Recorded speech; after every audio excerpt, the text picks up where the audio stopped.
Welcome to MMA Latest News. My name is Charles DeGisco, and this week I'm going to be talking about the heavyweight division after Cain Velasquez lost his title to Fabricio Verdum at UFC 188 in Mexico City.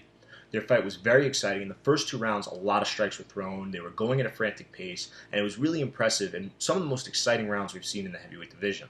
What's most impressive, however, is that Fabricio Verdum not only outstruck Cain Velasquez on the feet, he also outworked him. He pushed Cain to a pace that he was unable to keep up with, which ultimately led to him shooting for a sloppy shot in the third round, and he got caught in a guillotine choke. Prior to this fight, there was a lot of talk about who would be next for Cain.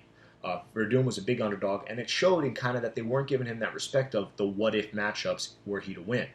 The frontrunners seemed to be Stipe Miocic, and after his big win, Andrei Arlovski, and he was really the more marketable option after his knockout of Travis Browne.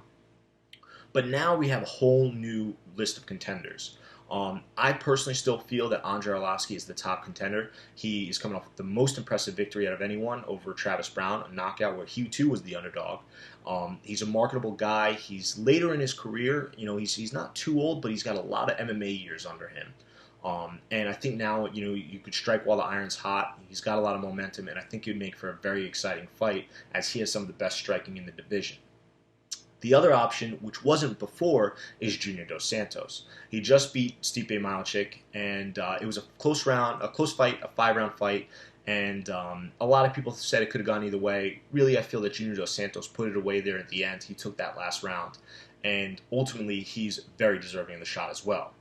Now, prior to this fight this weekend, he wasn't really an option because he had already fought Cain so many times, and the last two were just very, very bad. The first one went 5 rounds, and it was a very one-sided beating. The second one went 4 rounds, and it was an even more one-sided beating.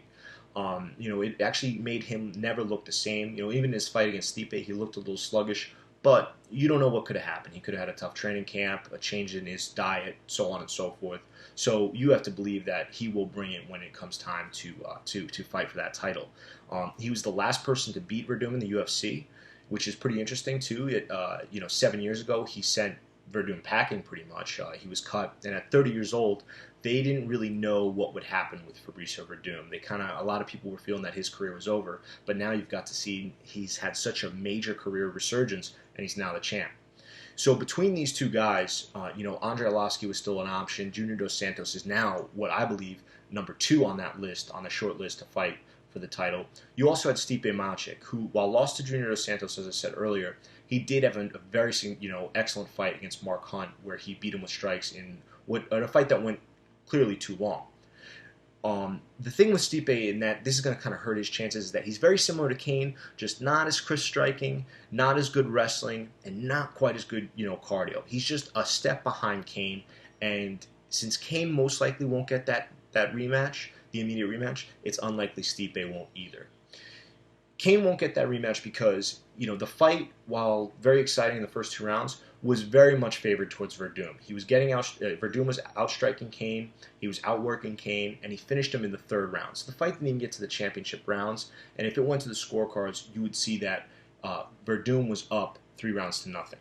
So at the end of the day, I think it's really going to be a 2-horse race between Andrei Arlovski and Junior Dos Santos, and I can't wait to see